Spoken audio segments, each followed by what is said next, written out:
If you own one bottle of 3% hydrogen peroxide, you already own the tool for about a dozen problems you've probably been paying someone else to solve. Today, I'm splitting this into two worlds: the mechanical stuff, your AC, your dehumidifier, the things in your house that hold standing water, and the everyday stuff: laundry, cleaning, personal care. Same bottle, two completely different jobs.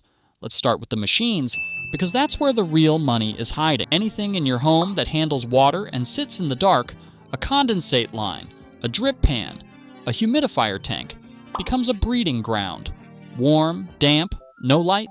That's the exact recipe. Organic slime needs to grow. Peroxide breaks down into water and oxygen, and in that breakdown, it physically lifts biological buildup off a surface instead of just poisoning it in place. That's the fizz you hear. It's not for show. It's oxygen tearing gunk loose so it can rinse away. Your air conditioner is quietly pulling water out of your indoor air all day, every day in summer, and that water has to leave through a small PVC drain line. Somewhere along that line, there's usually a T-shaped fitting with a removable cap. That's there specifically so you can treat the line.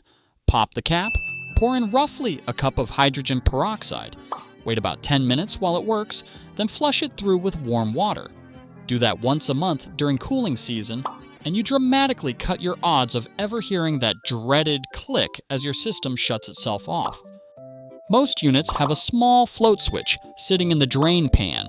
If the line backs up, that float rises and kills the system on purpose. It's protecting your ceiling, not malfunctioning, so if your AC randomly stops working on a hot day, check the pan and the line before you assume something is actually broken. 9 times out of 10, it's a clog, not a failure. Not every drain pan is the same material, and that matters. Plastic pans can handle almost anything you throw at them. Metal pans, aluminum or galvanized steel, cannot handle acidic cleaners long term.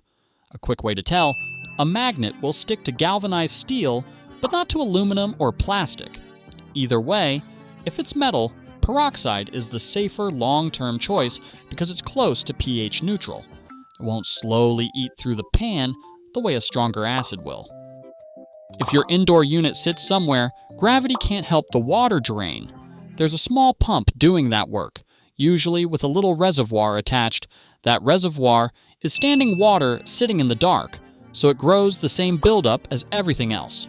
Unplug the pump first, always, then pour in a small amount of peroxide. Give it about 15 minutes and rinse it clean before restoring power. A dehumidifier bucket collects water constantly, and you'll actually feel a film on the inside walls if you run a finger across it. A rinse with peroxide, a short wait, and a clean water rinse clears that out, including the float sensor that tells the machine when it's full.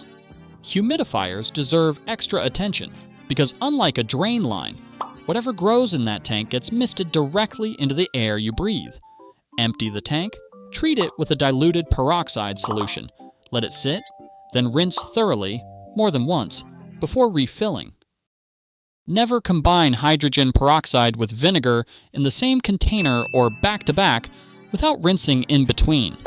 Mixing the two creates a corrosive compound that irritates your eyes, skin, and lungs. And if you want to use both for some reason, treat with one, rinse completely, then use the other.